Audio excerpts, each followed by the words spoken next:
Hello my dear students, मई 25 की पूरी तैयारी हो चुकी है। ये उम्मीद के साथ मैं ये वीडियो रिलीज कर रहा हूँ। आरटीपी मई 2025। यस गाइस, तो आई एम श्योर कि आप सबकी तैयारी बहुत सुपर तरीके से हो रही है। आई एम श्योर कि आप बहुत अच्छे से प्रिपेयर कर रहे हो आपके कमिंग एग्जाम के लिए। अब ये वीडियो जो है ये पूरा आपको देखना ही नहीं है, आपको वही प्रॉब्लम्स पर, वही क्वेश्चंस पर जाना है जो क्वेश्चंस आपको सॉल्व करने नहीं आए। ओके, तो वीडियो के नीचे टाइम स्टैम्प चेक कर लेना, जहां पे हम हर क्वेश्चन का आपको टाइम स्टैम्प दे रहे हैं। आपको जो क्वेश्चन नहीं समझ में आया, डायरेक्टली उस टाइम स्टैम्प पे क्लिक करना उस क्वेश्चन को, आप वीडियो पे डायरेक्टली उधर पहुंच जाओगे। चलिए दोस्तों, इससे आपका टाइम भी बच जाएगा और आपका अंडरस्टैंडिंग लेवल बहुत अच्छे से हो जाएगा, क्योंकि आप वही लेक्चर्स, वही क्वेश्चंस देख रहे हो जो आपको नहीं जमे। ठीक है, चलिए दोस्तों, without wasting much time, I am CA Prashant Rada और आपके सामने मई 2025 का आरटीपी में डिस्कस करने यहाँ पर पहुंचो, जहां पर हम हर क्वेश्चन जो है वो प्रैक्टिकली सॉल्व करके आपके साथ डिस्कशन कर ही आगे बढ़ेंगे। चलिए, बिल्कुल सबसे पहला क्वेश्चन जो है ये केस सिनेरियो बेस्ड क्वेश्चन है, जिसमें कैपिटल बजटिंग पर आपको क्वेश्चन पूछा गया है। This company is a small size manufacturing company. Its manufacturing plant is situated in Chhattisgarh. Currently, the company is labor oriented, due to which there is less production, delay in deliveries, and more defects in the production. Generally ये जो starting paragraph रहता है ना, ये बहुत ही बकवास रहता है, कोई काम का नहीं होता है, फिर भी पढ़ लेते हैं एक बार। The management of the company is considering the proposal to purchase a new automatic machine which will carry out some operation which are at present perform by manual labour. There are two options, alternative models of the machines that are available in the market: machine TMT1, machine TMT2. If the machine is replaced, it would provide labor savings, and if the machine is replaced नहीं बोलना चाहिए था, वहां पे purchase रहना चाहिए था, क्योंकि आप रिप्लेसमेंट ऑफ मशीन नहीं कर रहे हो, लेबर वाला काम आप मशीन से करवा रहे हो। कोई बात नहीं, इंस्टीट्यूट से भी गलती होती है। That if the machine is purchased, it would provide labor savings and reduce the defects as well. It is expected to have to have an economic life of 10 years for both the models. तो दोनों का model का life कितना है? 10 साल है, तो दोनों का लाइफ तो सेम ही।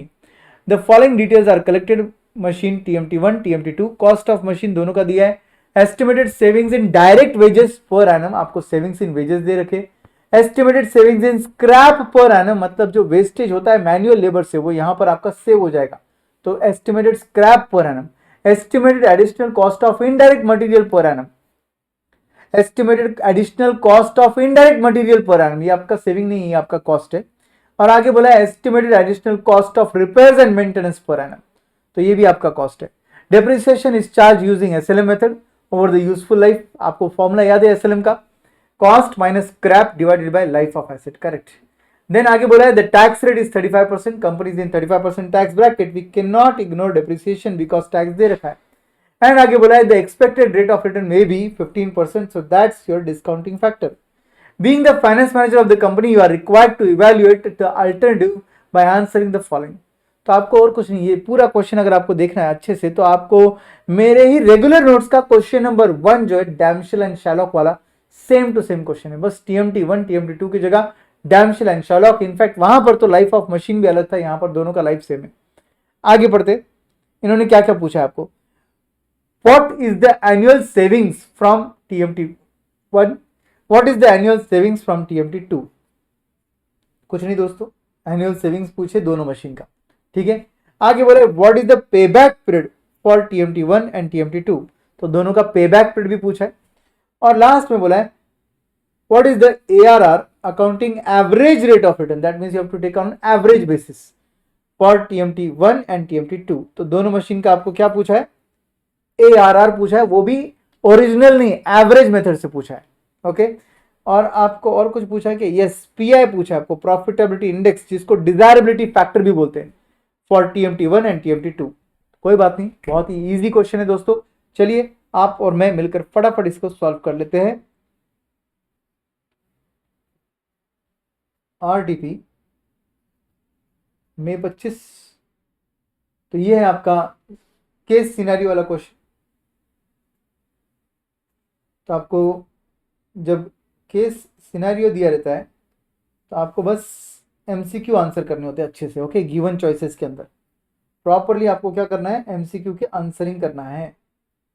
कभी कभी क्लू मिल जाता है, एक आंसर आपने निकाल लिया, दूसरा ऑप्शन ऑब्वियसली आपको मैं हिंट देता हूँ कैसे आप MCQ को, मतलब ये जो केस सिनेरियोज इसको फटाफट कैसे सॉल्व कर सकते हो, कम टाइम में कैसे सॉल्व कर सकते हो, चलिए, तो सबसे पहले हम निकाल लेते हैं एनुअल सेविंग्स का आंसर। ओके, तो इसके लिए मुझे क्या करना पड़ेगा, मुझे TMT1 और TMT2 का 2 कॉलम बनाने पड़ेंगे और पर्टिकुलर्स लिखना पड़ेगा, और यहाँ पर सभी हम लोग सेविंग्स लेंगे और उसके बाद कॉस्ट भी दे रखी है आपको, वो कॉस्ट भी लेना पड़ेगा आपको, अकॉर्डिंगली आपका आंसर आएगा। ठीक है, तो सबसे पहले TMT1 and TMT2।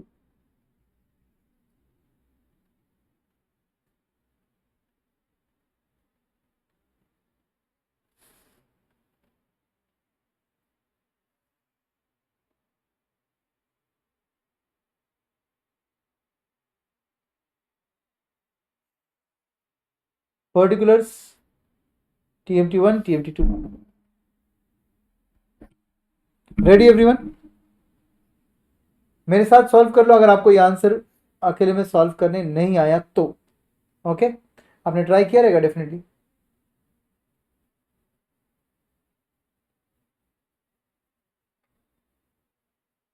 Annual savings क्या आपको नजर आ रहा है? और क्लियरली मैंने और थोड़ा फॉन्ट साइज बढ़ा दिया, आंखों को तकलीफ बिल्कुल ना हो इसलिए। एनुअल सेविंग्स में सबसे पहले आएगा डायरेक्ट वेजेस, जैसे कि क्वेश्चन में दिया है डायरेक्ट वेजेस कितना है, 15 lakhs, 20 lakhs। Add saving in scrap, scrap कितना दे रखा है, 5 लाख, 6 lakhs। दोस्तों प्रिंट आउट लेके बैठो, मेरे पास भी क्वेश्चन का प्रिंट आउट सामने है, और जब क्वेश्चन का प्रिंट आउट सामने होता है ना तो डेफिनेटली आंसर जल्दी जल्दी आपको समझ में आते हैं, राइट। और उसके बाद आपको मिल जाएगा ये टोटल सेविंग्स 20 lakhs, 26 lakhs। आपको दे रखा है total savings 20 lakhs and 26 lakhs, correct.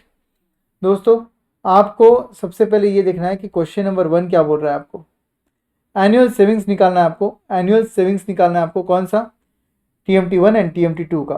Okay everyone, तो TMT1 TMT2 का एनुअल सेविंग्स निकालना है। हमने अभी तक जो निकाला ये टोटल सेविंग्स निकाला है, इसमें से हम माइनस करेंगे कॉस्ट को, आप बोल सकते हो इसको एनुअल कॉस्ट।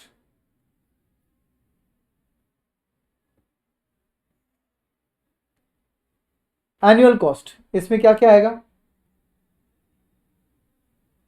इनडायरेक्ट मटेरियल कितना दे रखा है, इनडायरेक्ट मटेरियल का कॉस्ट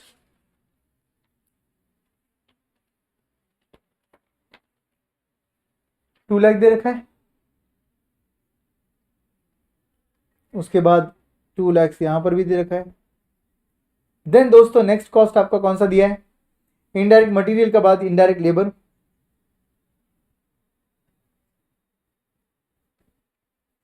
एंड इनडायरेक्ट लेबर का है 1,50,000 एंड सेकेंड है 1,80,000। रिपेयर्स एंड मेंटेनेंस इसका कॉस्ट कितना है, 4 लाख एंड 8 lakhs। तो ये आ गया आपका total cost, right. 3.5 4 is 7.5, correct. और यहाँ पे कितना है, 2 + 380, 380 + 8 lakhs, 380 + 8 lakhs इज 11,80,000। ये आपका ए पार्ट, ये आपका बी पार्ट, करेक्ट। तो अगर मैं आपको बोलूं नेट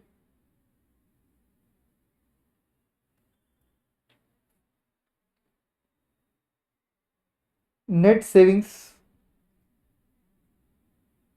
तो आपके नेट सेविंग्स आएंगे ए माइनस बी कर 20 lakhs minus 7,50,000 gives you 12,50,000। And second case में 26 lakhs minus 11,80,000 gives you 14,20,000, right. ये आपके सेविंग्स आ गए। इसमें से आप माइनस करोगे डेप्रिसिएशन, बिकॉज वो आपका अकाउंटिंग एक्सपेंस है।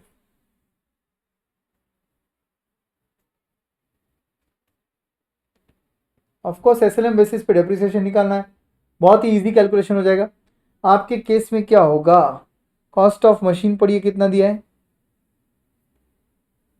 पढ़िए कॉस्ट ऑफ मशीन कितना दिया है,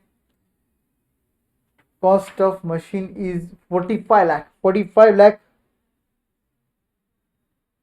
divided by 10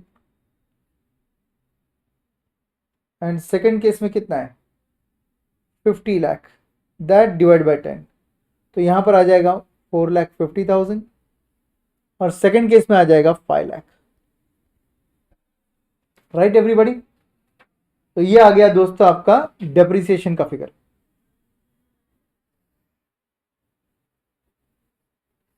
what next?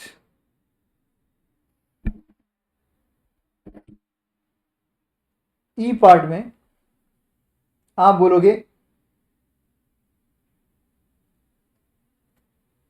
Savings before tax, profit before tax जैसे ही होता है, सी माइनस डी, इस पर लेंगे हम टैक्स एट द रेट, कितना परसेंट दिया है क्वेश्चन में 35% दिया है on E, and G part में आ जाएगा आपका सेविंग्स आफ्टर टैक्स। क्या आ जाएगा? Savings after tax. ये आपका आंसर रहेगा, savings after tax, annual savings after tax. Okay, तो आपका डेप्रिसिएशन का नंबर लेस करने के बाद आपका आंसर कितना आएगा? 12,50,000 माइनस 4,50,000 गिव्स यू 8 लाख। इस 8 लाख पर ले लो 35%, तो इट इज 2,80,000 का tax, less is equal to कर दो 5,20,000 का savings after tax. Second case में 14,20,000 माइनस 5 लाख, 9,20,000। इस पर ले लो 35% tax, 3,22,000, less is equal to कर दो, ये आ गया 5,98,000। 5,98,000 ये आ जाएगा आपका savings after tax. Okay everybody, तो देखिए आपके ऑप्शन में 5,20,000 5,98,000 है क्या? 5,20,000 5,98,000 एब्सोल्युटली करेक्ट। हमारे दोनों आंसर मैच हो चुके हैं। क्वेश्चन नंबर 1 का आंसर ए, बी का सेकंड का आंसर बी है।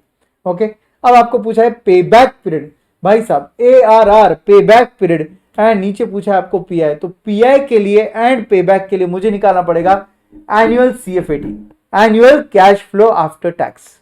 ओके, तो चलिए इसको आगे बढ़ाना पड़ेगा इस कहानी को।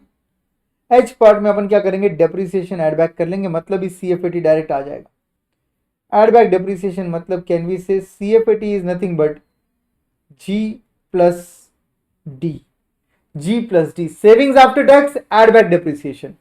सो 5,20,000 add back 4,50,000 is 9,70,000 rupees, and second case में 5,98,000 plus 5 lakh is 10,98,000, 10,98,000। ये आपका कैश फ्लो आफ्टर टैक्स आ गया। क्योंकि आपका cash flow after tax every year same है, तो आपको यूज करना पड़ेगा पे बैक का normal formula, even cash flow वाला। याद है क्या आपको?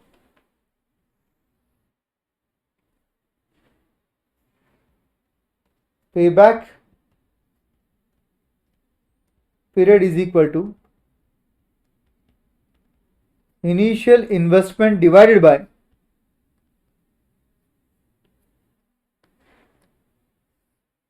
annual cash flow. So initial investment is 45 lakh, annual cash flow is 9.7 lakhs. Here it is 10.98 lakh divided by, sorry, initial investment is 50 lakhs divided by annual cash flow is 10.98 lakhs. So 45 divided by 9.7, your payback period comes to 45 lakhs divided by 9.7 comes to 4.63, 64 बोल सकते हैं आप, actually 639, ठीक है। And second case में 50 lakhs divided by 10.98, 4.55 years. तो ये आपका पे बैक पीरियड आ गया। देखते हैं ऑप्शंस में ये दे रखा है क्या, 4.63 यस दे रखा है, एंड 4.55 ये भी दे रखा है. I was talking to you about one shortcut, and what is that shortcut? आपको दूसरे मशीन का पेबैक निकालने की जरूरत ही नहीं है. अगर आप पहले मशीन का पेबैक निकाल लो, 4.63 आ गया, तो चारों ऑप्शंस चेक करो, कहीं पर भी 4.63 और है ही नहीं. इसका मतलब आपको दूसरे मशीन का पेबैक निकालने की मेहनत क्यों करनी है? This is the way you can easily save your much time in your MCQ question if you apply your logic properly. Okay, चलिए, व्हाट इज द एआरआर बोला, ये अपन लास्ट में सॉल्व करेंगे. पेबैक पहले निकाल लेते हैं, राइट? पेबैक निकालने के लिए क्या करना पड़ेगा आपको? पेबैक नहीं, क्या, pi, profitability index. Profitability index निकालने के लिए क्या करना पड़ेगा दोस्तों आपको, बोलिए? अगर आपको प्रॉफिटेबिलिटी इंडेक्स निकालना है तो आपको सबसे पहले NPV plus initial investment by initial investment करना पड़ेगा, या तो आपको present value of cash inflow divide by present value of cash outflow करना पड़ेगा. तो आपके पास इनफ्लो तो है, बस उसका प्रेजेंट वैल्यू निकालना है आपको 15% रेट से, राइट? तो यहां पर आ जाइए और आप बोलिए, यहां पर ही लिख सकते हैं एक्चुअली आप, PV of cash inflow is nothing but this CFAT into PVAF factor. PVAF factor कितना? 15% से कितने सालों के लिए? 10 सालों के लिए. So 1 divided by 1.15, 1 2 3 4 5 6 7 8 9 10 GT 5 point, तो आप क्या बोलेंगे? H into 5.0187, 5.0189 बोल दो आप उसको, क्योंकि आगे 8 के आगे 7 है. तो 5.019 इंटू 9,70,000, तो ये आपका present value of cash inflow आ गया 48,68,430. First case. Second case 10,98,000 into 5.019, 55,10,862. ये आ गया present value of cash inflow.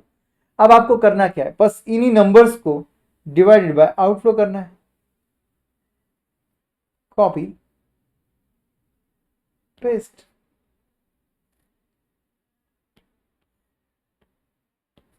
Copy paste. ये आपके present value of cash inflow है. पीआई का फॉर्मूला आपको पता है, पीवी ऑफ कैश इनफ्लो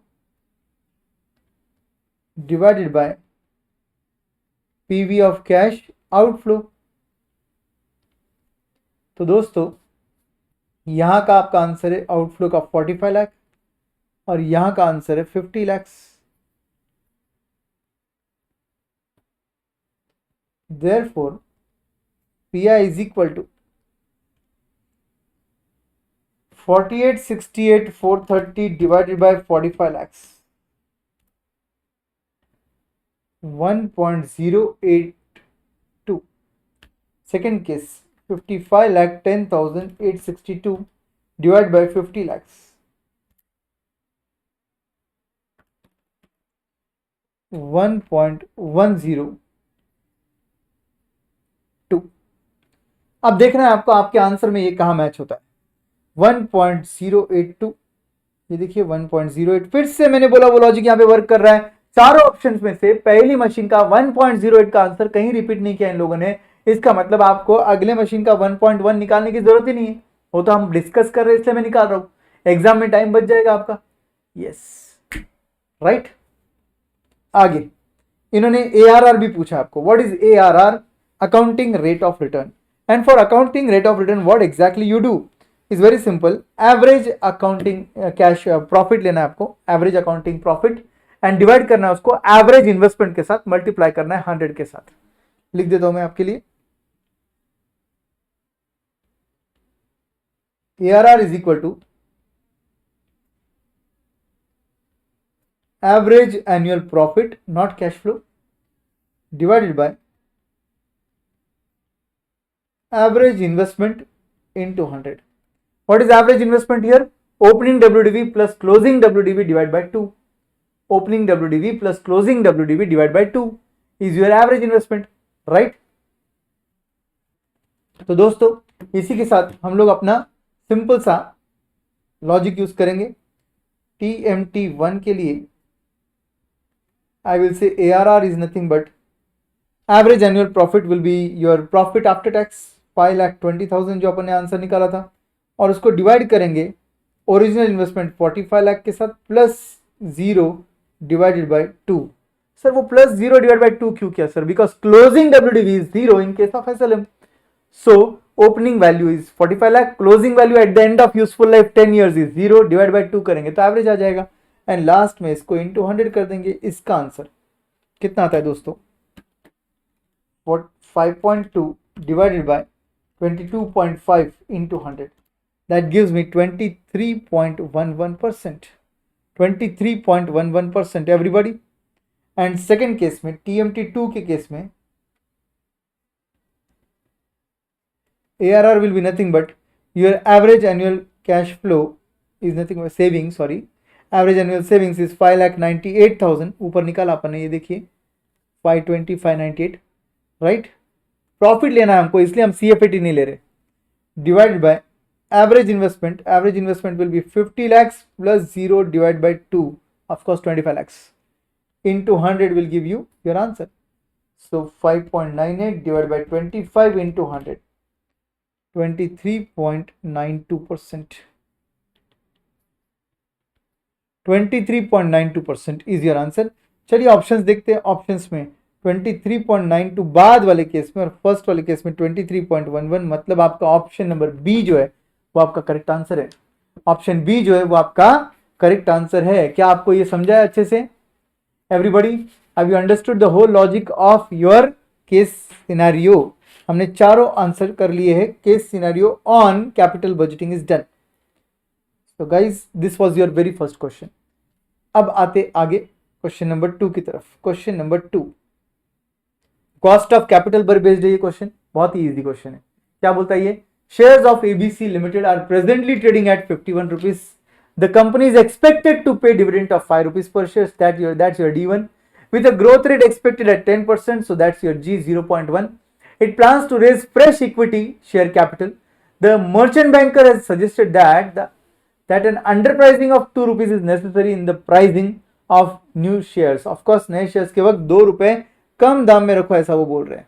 तो अभी का दाम कितना है? 51 है, तो -2 करना पड़ेगा। और उसके बाद ये बोल रहे हैं and involving a cost of 50 पैसे पर शेयर on miscellaneous expenses, तो आपका 50 पैसे पर शेयर खर्चा भी होगा। इसका मतलब आपका जो नेट प्रोसीड्स है वो 51 -2 -0.5, 50 पैसे खर्च हो रहा है इसलिए वो भी माइनस कर रहे हैं हम लोग। तो net proceeds will be 48.5 I guess, right. आगे बोला the cost of equity capital assuming no change in the dividend rate and the growth rate will be what. तो आपको करना क्या होगा? इसके लिए आपको सिंपल सा फॉर्मूला यूज करना होगा D1 upon P0 plus G into 100, correct. अब आपका D1 कितना लिया जाए? जो नेक्स्ट एक्सपेक्टेड डिविडेंड है वो लिया जाएगा 5 rupees per share, and divided by आपको क्या करना पड़ेगा? 51 -2 -0.5, ये आपका नेट प्रोसीड हो गया। और growth rate will continue at 10%, so इसलिए 0.10। अगर आप इसको सॉल्व करोगे तो आपका के ही आ जाएगा। आपका के ही आ जाएगा दोस्तों। 51 -2 -0.5 इज 48.5, बिल्कुल सही है। तो 5 divided by 48.5 plus 0.1 into 100, that gives me answer 20.31। 20.31 is my KE। क्या मेरा आंसर आ रहा है? 20.31। बहुत ही इजी आंसर है, चुटकी में आंसर आ गया, राइट। आगे बढ़ते हैं। लेवरेज पे अगला क्वेश्चन था। ये क्वेश्चन किस पे था? कॉस्ट ऑफ कैपिटल पे था। अब हम जा रहे हैं लेवरेज पे, और लेवरेज के केस में बोला है RGT infrastructure company has a degree of operating leverage of 3 times. तो 3 टाइम्स अंडरलाइन कर लो, DOL है भाई। At the sales level of 7 lakh rupees, operating income मतलब EBIT of 2,20,000 rupees, fall in the sales of the company is by 10%। तो company का cell जो है वो 10% से नीचे आ गया है। So what will be the result on the operating income of the company? दोस्तों आप सबको पता है कि आपका what will be the result in the decrease in operating income बोला है, मतलब डिक्रीज इन ऑपरेटिंग इनकम कितना होगा आपको वो बताना है। आपका ड्यूएल का फॉर्मूला आपको याद है, DOL is equal to percentage change in EBIT divided by percentage change in sales, ये आपका फॉर्मूला है। तो दोस्तों यहां पर ड्यूएल आपको दे रखा है 3 टाइम्स का, परसेंटेज चेंज इन ईबीआईटी आपको पता नहीं है कितना होगा, बट आपको परसेंटेज चेंज इन सेल्स उन्होंने बोल दिया है 10% है। तो दोस्तों फाइनली आपका जो चेंज इन ईबीटी रहेगा, change in EBIT, that will be 30%, 10 into 3, 30% से आपका ईबीआईटी जो है वो गिर जाएगा। देयरफॉर डिक्रीज इन ईबीआईटी, उन्होंने न्यू ईबीआईटी नहीं पूछा आपको, डिक्रीज इन ईबीआईटी पूछा है, तो ओरिजिनल ईबीआईटी का 30% लेना पड़ेगा, which comes to 66,000 I guess. तो 66,000 मतलब ऑप्शन सी आपका करेक्ट आंसर है। ऑप्शन सी जो है वो आपका करेक्ट आंसर है। क्या आपको ये आंसर भी समझ में आया? बहुत ही इजी क्वेश्चन था दोस्तों, कोई हार्ड चीज नहीं थी इस क्वेश्चन में, और आपको बैठे बैठे इजीली अच्छे से मार्क्स मिल सकते हैं इस सबके, राइट। आगे बढ़ते हैं, what it says next question, based on ratio analysis. अब यहां से शुरू होता है आपका डिस्क्रिप्टिव पार्ट, ओके। तो अगले अभी जो 25 मिनट में हमने डिस्कस किया ये पूरा का पूरा केस सिनेरियो डिस्कस किया। अब जाते हैं प्रैक्टिकल पार्ट पे, क्वेश्चन नंबर 4 डिस्क्रिप्टिव पार्ट। ये बोलता है using the following information prepare the balance sheet of navy private limited. Stock turnover ratio 15 times का है, cash and bank balance 10% of current assets रहेंगे, नेट ऑफ प्रीपेड एक्सपेंसेस। तो भैया net of prepaid expenses जो भी amount आएगा उसका 10% cash and bank balance रहेगा, कोई बात नहीं। क्रेडिटर्स जो है, क्रेडिटर्स टर्नओवर रेशियो वो 10 टाइम्स है, कॉस्ट ऑफ गुड्स सोल्ड के बेसिस पे देखना पड़ेगा आपको। जनरली क्रेडिटर्स का जो होता है रेशियो वो क्रेडिट परचेसेस भी हो सकता है, इन्होंने सीओजीएस बोला है। डेटर्स टर्नओवर रेशियो 12 टाइम्स है, net fixed assets are 25% of total liabilities, depreciation is 15% on opening WDV, current ratio is 1.6, capital gearing ratio is 0.6, all purchases and sales are assumed to be on credit basis only. The balance sheet of this company as on 31st March 2025 is given to you, and आपको भी 2025 का ही prepare करना था balance sheet. आपके पास balance sheet में कितना share capital रहेगा, 36 लाख रहेगा सर। रिजर्व्स कितने रहेंगे पता नहीं है, बॉन्ड्स कितने रहेंगे पता नहीं है, बट दोनों का टोटल बाहर आने वाला है। ट्रेड पेबल्स नहीं पता, आउटस्टैंडिंग एक्सपेंसेस एंड प्रोविजंस नहीं पता, एंड फाइनली 45 लाख का आंसर जो दे रखा है वो नेट ऑफ प्रीपेड एक्सपेंसेस दे रखा है 7.5 लाख के, और यहां पर आपका टोटल आएगा। मतलब आपके यहां के आंसर में ये प्रीपेड एक्सपेंसेस जो है वो नेट ऑफ करके लिए, जबकि करंट लायबिलिटी का और प्रीपेड एक्सपेंस का कोई संबंध नहीं होता है। आपने current liability inclusive of prepaid expenses लेने चाहिए, बट कोई बात नहीं, इन्होंने आपको नेट ऑफ करके दिए। आगे opening WDV of fixed assets minus depreciation, net value we don't know, कहीं पर भी कोई वैल्यू आपको पता नहीं है। यहां पर करंट एसेट्स में 3 आइटम आएंगे, केवल 3 है ये हमको पता है, इन्वेंट्री है, रिसीवेबल्स है, कैश एंड बैंक बैलेंस है, एंड टोटल है, that's it.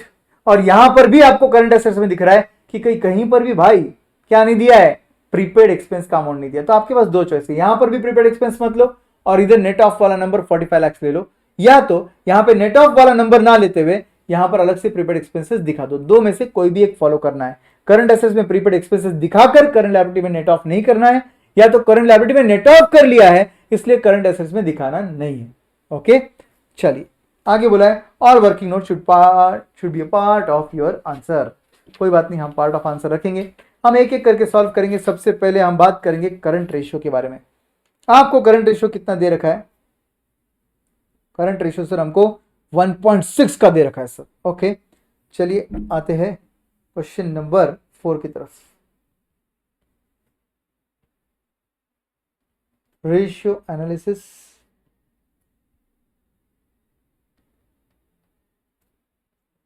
Okay ratio analysis question number 4। सबसे पहले you have to take your current liabilities 45 lakhs inclusive of your prepaid expenses, net off करके लेने की जरूरत नहीं है। तो आप बोलोगे current liabilities which they have mentioned you 45 lakhs, उसमें ऐड कर दो 7.5 lakhs, आपको कोई नेट ऑफ रखने की जरूरत नहीं है। तो 45 प्लस 7 विल बी 52 लाख का करंट लायबिलिटी। ओके, 52 लाख का 52.5 लाख सॉरी 52.5 लाख का करंट लायबिलिटी रहेगा। ठीक है, और आपको बोला है करंट रेशियो कितना है, 1.6 है। Therefore current assets is equal to 52.5 lakh into 0.6 बराबर।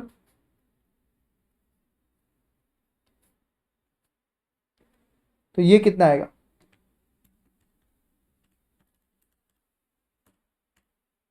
1.6 सॉरी क्या कर रहा हूं मैं, यहाँ पर करंट रेशियो 1.6 दे रखा है। तो आपका आंसर आएगा यहाँ पर 52.5 इंटू 1.6 84 लैक्स। तो करंट लायबिलिटीज कितने के हो गए, 52.5 लाख के हो गए। करंट एसेट्स कितने के हो गए, 84 लाख के हो गए। तो आप आपके बैलेंस शीट में नेट ऑफ करके लिखने की जरूरत नहीं है जैसे उन्होंने दिया है। बहुत सिंपल लॉजिक है उसका। नेट ऑफ क्यों नहीं करना है, क्योंकि आपके prepaid expenses balance sheet asset side आने चाहिए और लायबिलिटी साइड में आपके पास टोटल करंट लायबिलिटी आना चाहिए। नेट ऑफ करने का कोई संबंध नहीं है। चलो, current assets current liabilities done है। अब आगे क्या, आपको इन्होंने बोला है क्वेश्चन में, अगर आप क्वेश्चन अच्छे से देखोगे तो क्वेश्चन में इन्होंने बोला आपको कि आपका जो फिक्स एसेट्स है, नेट फिक्स एसेट्स, ये टोटल ऑफ लायबिलिटी का 25% है। टोटल ऑफ लायबिलिटी साइड का, टोटल लायबिलिटीज का 25% है। ओके, और इसका मतलब ये होगा ना कि इट इज एसेट साइड का 25%। अगर टोटल लायबिलिटीज का 25% है तो एसेट साइड का भी ये 25% हो गया। इसका मतलब करंट एसेट्स कितने हैं, टोटल एसेट्स के 75% है। मैं लिखता हूं आपके लिए, चलो। Net F A is equal to 25% of total liabilities. Therefore net F A is equal to 25% of total assets भी बोल सकते हैं आप इसको। Total liabilities and total assets एक ही होते हैं, बराबर है। इसका मतलब therefore guys what is 75% of total assets. अगर टोटल एसेट्स का 25% फिक्स एसेट्स है तो टोटल एसेट्स का 75% क्या रहेगा दोस्तों, करंट एसेट्स। तो आपके करंट एसेट्स कितने हैं, 75% ऑफ टोटल एसेट्स है, और आपको पता है आपके करंट एसेट्स कितने हैं, राइट। तो देयरफॉर हम क्या बोलेंगे, total assets is equal to current assets of 84 lakh divided by 75%। 84 lakh के जो करंट एसेट्स है, अगर मैं उसको डिवाइड बाय 0.75 कर देता हूं, मतलब मेरे टोटल एसेट्स हो गए 112 लाख के। 112 लाख के क्या है मेरे पास, टोटल एसेट्स है, right. All of you have you understood. चलो बढ़िया है, टोटल एसेट्स भी आ गए हमारे पास अभी। Now what, total assets ready है हमारे पास अभी। अब हम क्या बोलेंगे, हमारा जो 25% ऑफ नेट फिक्स एसेट्स है वो निकाल लेते हैं। Net fix assets is 25% of 112 lakhs. तो भैया 112 लाख कर लेंगे तो इसका आंसर आ जाएगा 28 लैक्स। 28 लैक्स के आगे net fix assets, correct.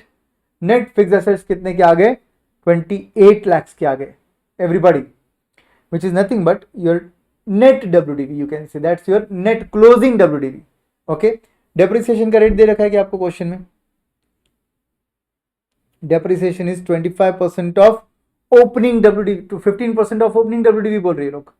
Okay, तो कैन वी से अगर 100 रुपीज ओपनिंग WDV है, 15% आपका डेप्रिसिएशन मतलब 15 रुपीज का डेप्रिसिएशन है, तो क्लोजिंग WDV 85% हुआ ना, क्लोजिंग WDV 85% हुआ।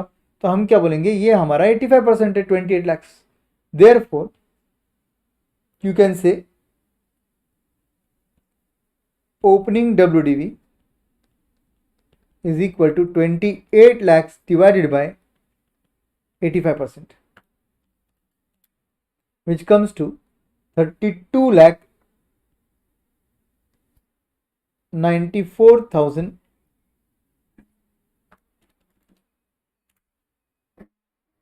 118। सो दैट्स योर ओपनिंग WDV। कैसे निकाला सर, 25% का अपना एसेट का वैल्यू आ गया 28 lakh, that's your closing WDV। Closing WDV divided by 85% क्यों किया, क्योंकि डेप्रिसिएशन रेट 15% है, तो इसका मतलब क्लोजिंग WDV इज 85%। तो क्लोजिंग WDV को अगर 85% से डिवाइड करेंगे तो 100% अमाउंट आ गया आपके पास, एंड देयरफॉर आपको आपका डेप्रिसिएशन का नंबर भी मिल गया।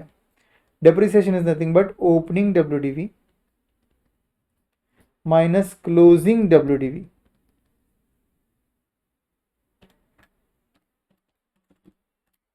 And that gives me depreciation of 4,94,118. So that's my depreciation number, everybody. Right depreciation का नंबर भी आ चुका है आपके पास. अब आगे इन्होंने आपको बोला है करंट रेशियो यूज कर लिया अपन ने. Then they are saying us that cash and bank balance is 10% of current assets net of prepaid expenses. तो आपका जो भी करंट एसेट्स है नेट ऑफ प्रीपेड एक्सपेंसेस वो लो और उसका 10% जो है वो कैश एंड बैंक बैलेंस रहेगा. तो चलिए cash and bank balance easily आ जाएगा आपका.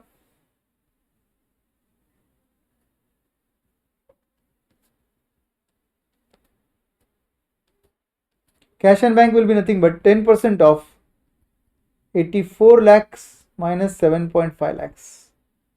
10% of net current assets. Net of what? Prepaid expenses.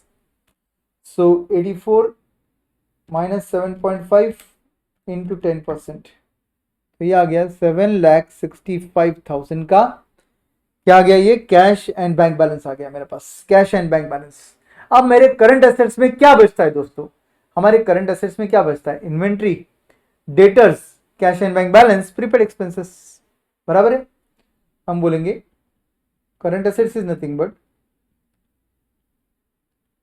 Inventory, debtors मतलब ही receivables plus cash and bank plus prepaid expenses. Correct. अब इसमें से मुझे पता है इसका टोटल 84 लाख है. मुझे नहीं पता मेरा इन्वेंट्री कितना है या मेरा रिसीवेबल्स कितना है. ट्रेड रिसीवेबल बोला उन्होंने तो अपन भी ट्रेड रिसीवेबल बुला लेते हैं. But I know that my cash and bank balance is 7,65,000 and my prepaid expenses are 7.5 lakhs. Therefore, I can say that inventory and trade receivables is equal to 84 minus 7.65 minus 7.5, 68 lakh 85,000. 68 lakh 85,000 क्या बन गया मेरा? Inventory and trade receivable का answer आ गया 68,85,000. Right. Done. यहां तक. आगे पढ़ते क्या बोला है. जीपी रेशियो 20% है. जो आपका क्रेडिटर्स है वो टर्नओवर रेशियो सीओजीएस पर बेस्ड है 10 टाइम्स. डेटर्स टर्नओवर रेशियो आपका 12 टाइम्स है. आपका जीपी रेशियो जो दे रखा है वो 20% है. इसका मतलब अगर मैं सेल्स को अज्यूम कर लू x तो 0.2x will be my GP. That means 0.8x will be my COGS. Correct. That will be my COGS. बराबर है कि नहीं. तो अपन बोलेंगे कोई बात नहीं, इसको हम लोग सेल्स x को ले लेते, x को सेल्स ले लेते. तो I will say therefore sales be x, therefore GP is equal to 0.2x, therefore COGS is equal to 0.8x. बात समझ में आई. अगर आपका 20% आपका ग्रॉस प्रॉफिट है इसका मतलब आपका सीओजीएस रेशियो 80% हो गया. राइट. डेटर्स टर्नओवर रेशियो आपको 12 टाइम्स बोला है इन्होंने तो हम बोलेंगे debtors turnover ratio credit sales divided by debtors. Credit sales divided by debtors. I have to assume all sales are credit sales and वो जो सेल्स का अमाउंट है वो एक्स है. डेटर का अमाउंट हमको पता नहीं है तो वो यहां पर रख देते हैं डेटर्स एंड ये आ गया 12 times. Therefore debtors will be what? Debtors will be x by 12. Debtors क्या आ जाएगा? x by 12 आ जाएगा. वैसे ही इन्वेंट्री टर्नओवर रेशियो आपको दे रखा है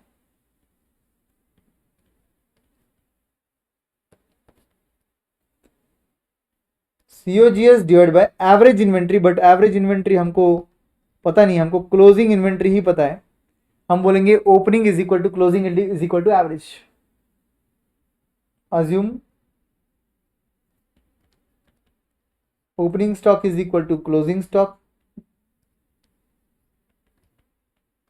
is equal to average stock. तो ये आपका क्लोजिंग भी और ये आपका एवरेज भी। ओके, अब आपको सीओजीएस का रेशियो है 0.8x और आपकी इन्वेंट्री आपको पता नहीं है तो आप उसे इन्वेंट्री बोल दो सिर्फ, और आपका रेशियो जो इन्वेंट्री टर्नओवर रेशियो का है वो 15 टाइम्स बोला है क्वेश्चन में। देखो इन्वेंट्री टर्नओवर रेशियो जो है आपको स्टॉक टर्नओवर रेशियो 15 टाइम्स बोला है, राइट। तो आप इसको यूज कर लो और इन्वेंट्री इज इक्वल टू क्या बन जाएगा 0.8x by 15, 0.8x by 15, correct. तो आपको इन्वेंट्री का आंसर पता है, ये इन्वेंट्री का आंसर है। आपको डेटर्स का आंसर पता है, ये आपका डेटर्स का आंसर है। और डेटर्स और इन्वेंट्री दोनों का टोटल भी आपको पता है, ये आपका टोटल है। डेटर और इन्वेंट्री का दोनों का टोटल भी आपको पता है, ये आपका टोटल है। तो can we say that means since we know this part, so instead of now inventory I will take this part inventory की जगह प्लस रिसीवेबल की जगह मतलब ही डेटर्स की जगह I will take this part. ये आ गया मेरा डेटर्स और ये आ गया उन दोनों का टोटल कितना है 68,85,000, 68,85,000, करेक्ट। अब इसको सॉल्व करना है और आपका जो है एक्स का आंसर निकल जाएगा। आपका सेल्स का आंसर कैसे निकलेगा, सिंपली दोनों को सॉल्व करके आपका एक्स का आंसर निकल जाएगा। आपका सेल्स दैट इज एक्स का आंसर कितना आएगा दोस्तों 0.8x by 15 plus x by 12 is equal to 68,85,000। इसको आप सॉल्व करोगे तो x is equal to sales is equal to कितना आएगा दोस्तों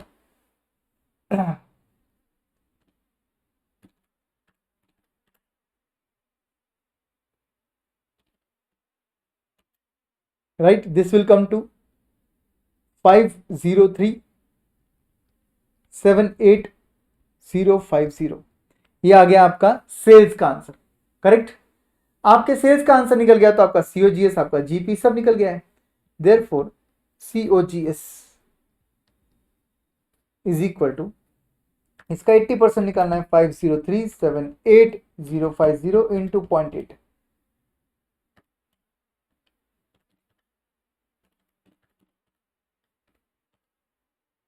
403,02,440। ये आपका कॉस्ट ऑफ गुड्स सोल्ड आ गया। ये क्या आ गया आपका कॉस्ट ऑफ गुड्स सोल्ड। तो देयरफॉर रिसीवेबल्स मतलब आपका डेटर्स इज इक्वल टू क्या बोलेंगे x बाय 12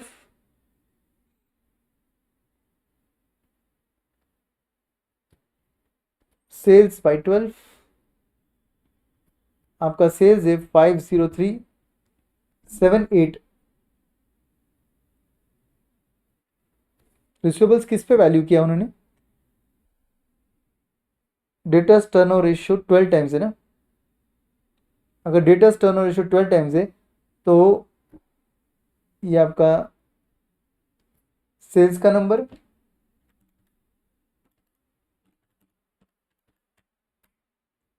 और इससे मिल जाएंगे आपको आपके डेटर्स। 12 टाइम्स मतलब 1 मंथ का कलेक्शन हो गया ना, तो उसको डिवाइड बाय 12 इंटू 1 बोल सकते हो, या तो आप इंटू 1 नहीं बोलकर डायरेक्टली डिवाइड बाय 12 भी बोल सकते हो।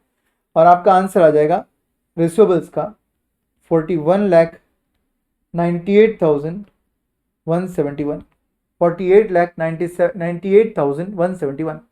ये आपके रिसीवेबल्स आ गए। और वैसे ही आपकी इन्वेंट्री भी आ जाएगी। आपकी इन्वेंट्री के लिए क्या करना था आपको 0.8x डिवाइड बाय 15 करना था, मतलब ही सीओजीएस 0.8x मतलब क्या सीओजीएस ना। तो 4,03,002,440 डिवाइडेड बाय 15 करना था आपको। 403,02440 डिवाइड बाय 15 करना था आपको। इससे आपका इन्वेंट्री का आंसर आ जाता है 26,86,829, 26,86,829।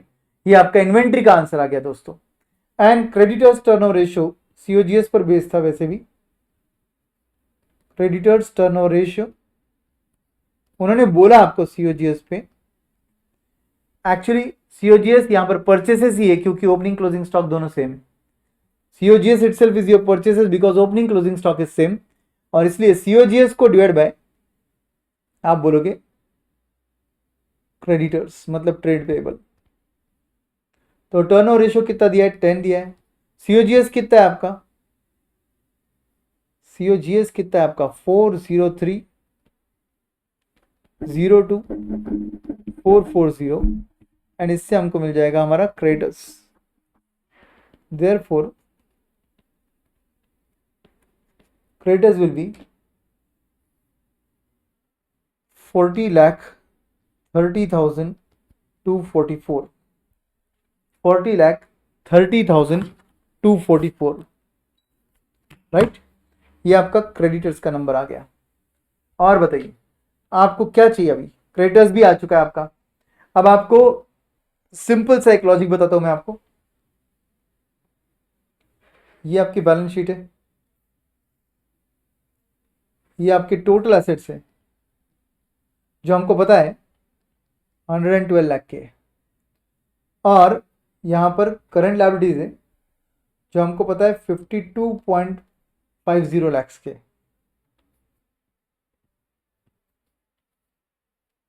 तो कैन वी से देयरफॉर कैपिटल एम्प्लॉयड,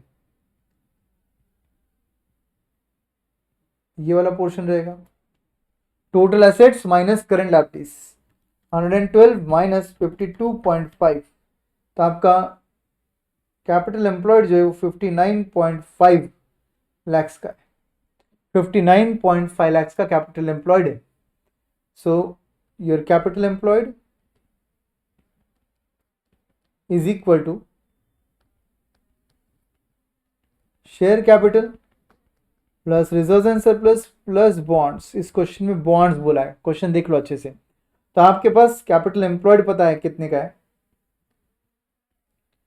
59.50 लाख का है। शेयर कैपिटल क्वेश्चन में दे रखा है, शायद आपको शेयर कैपिटल दे रखा है क्वेश्चन में।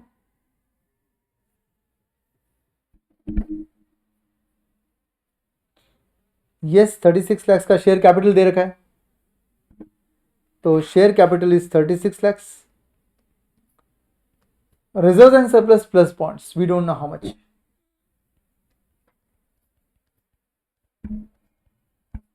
Therefore, reserves and surplus plus bonds will be nothing but 59.5 minus 36 lakhs. That gives you 23.50 lakhs. 23.50 lakhs क्या है, reserves and surplus और bonds का टोटल है। ठीक है, अब यहां पर आप यूज कर सकते हो capital gearing ratio. What is capital gearing ratio? All the gearing items divided by non gearing items. तो यहां पर गियरिंग आइटम सिर्फ एक ही है, bond, and divide by non gearing item में आपके पास दो आइटम है, एक है शेयर कैपिटल और एक है आपका reserves and surplus. Share capital, reserves and surplus, correct.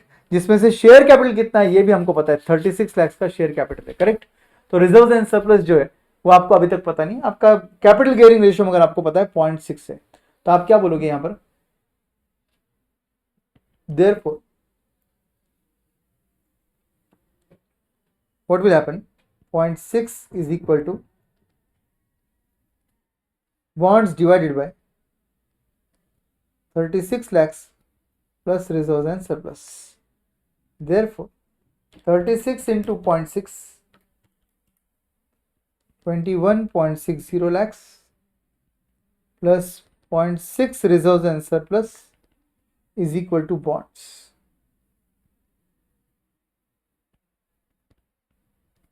Is equal to bonds, बराबर है।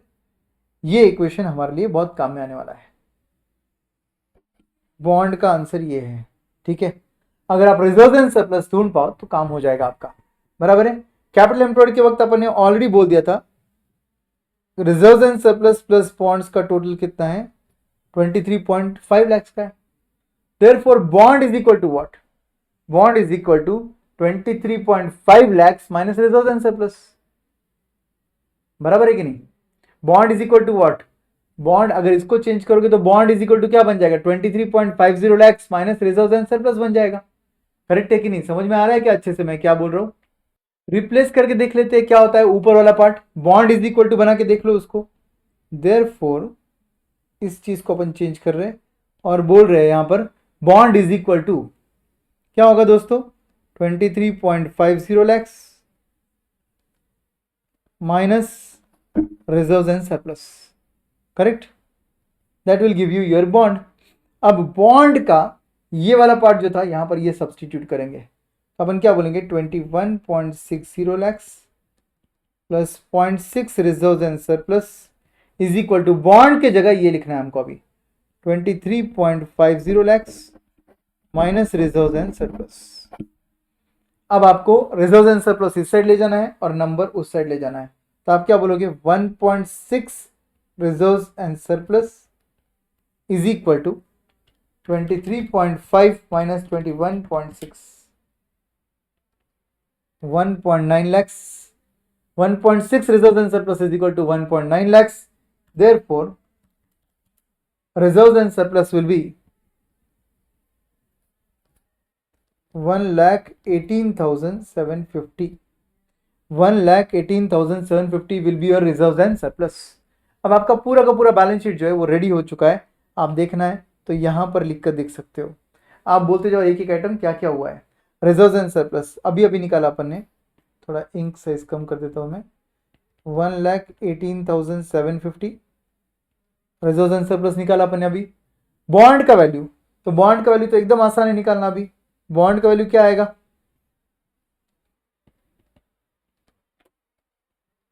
Bond is equal to 23.50 lakhs minus reserves and surplus 1,18,750, तो 23,50,000 minus 1,18,750, my bond value will be 22,31,250, 22,31,250। तो यहां पर मैं लिख रहा हूं 22,31,250। तो अब इनका टोटल ले लो,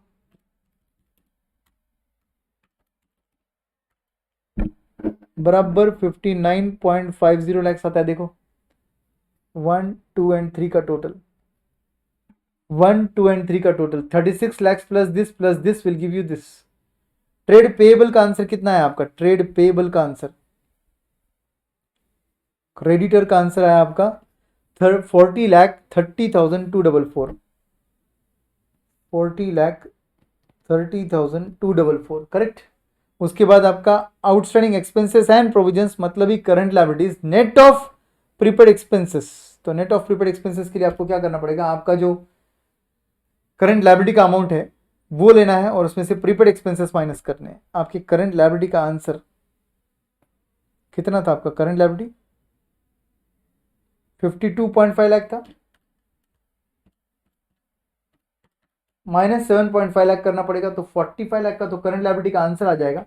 उस 45 लाख में से करंट लायबिलिटी का आंसर 45 लाख आया, उसमें से माइनस करो 40.30244, मतलब आपका अदर एक्सपेंसेस जो है वो 469,756 आएगा। कैसे आया सर ये, टोटल करंट लायबिलिटी 45 लाख है, नेट ऑफ प्रोविजन का बात कर रहा हूं मैं, और उसमें से मैंने माइनस कर दिया 40,30,244, तो बचा हुआ फिगर ये रहेगा। तो आपका टोटल ऑफ लायबिलिटी साइड जो है 59.5 प्लस 45 104.5 आता है। और अगर आपने इसके साथ प्रीपेड एक्सपेंसेस नेट ऑफ नहीं किए रहते थे तो प्लस 7.5 करके बराबर 112 का आंसर आता था। जितना आपका करंट टोटल एसेट्स है उतना ही टोटल लायबिलिटीज है। ओके, तो अगर आप इस अमाउंट में से नेट ऑफ ये नहीं करोगे तो ग्रॉस ऑफ कर दोगे तो आपका जो टोटल एसेट्स का आंसर आप 112 लाख यूज कर रहे थे वो मैच हो जाएगा। ओके, अब यहां पे आ जाओ। ओपनिंग डब्ल्यूडीवी अपन ने ढूंढा ही था, ओपनिंग डब्ल्यूडीवी हमारा कितना आया था 32,94,188। डेप्रिसिएशन कितना आया था 4,94,118 है वो। 118, तो आपका नेट आंसर इधर 28 लाख आया था, याद है 28 लाख। और इन्वेंट्री का आंसर आपने कितना निकाला था 26,86,829। ट्रेड रिसीवेबल्स कितना निकाला था 41,98,170। एंड आपका कैश एंड बैंक बैलेंस कितना था 7,65,000 था। टोटल यहां पर आ जाएगा आपका 76,50,000। अगर इसके साथ 28 ऐड कर देंगे तो ये भी 104.5 आएगा। और इसको अगर आप प्रीपेड एक्सपेंसेस भी लिख दोगे, जो कि लिखना चाहिए यहाँ पर 7.5 लाख का, तो ये आंसर 112 मैच हो जाएगा। नेट ऑफ प्रीपेड एक्सपेंसेस था इसलिए 104.5 आ रहा है, अदरवाइज 112 आपका टोटल एसेट्स है। तो इसी के साथ ये क्वेश्चन भी हमारा डन हो चुका है। अब आगे बढ़ते क्वेश्चन नंबर 5 की तरफ। दोस्तों क्वेश्चन नंबर 5 जो है वो कॉस्ट ऑफ कैपिटल पे बेस्ड है। एक जबरदस्त क्वेश्चन है, ये बहुत ही अच्छा क्वेश्चन है। क्या बोला इस क्वेश्चन में, एक बार अच्छे से पढ़ लो। This company has the capital structure that consist of equity share, reserves and surplus, bank term loan, debenture which are redeemable at a premium of 5%।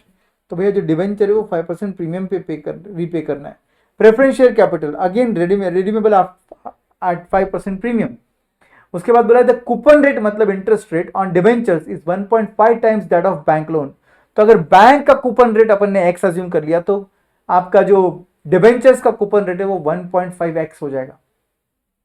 And बोला है the tenure of the bank and the preference share dividend is 1.5 times of debenture interest rate. अभी अभी आपने debenture interest rate 1.5 times of term loan बोला, तो अगर इसका 1.5 बोला तो मतलब 1.5 का 1.5 का 1.5 इज 2.25। तो आपके टर्म लोन के हिसाब से ये बन गया 2.25x। Okay, so it's very simple. Term loan के लिए x है, डिबेंचर के लिए 1.5x है, और प्रेफरेंस शेयर के लिए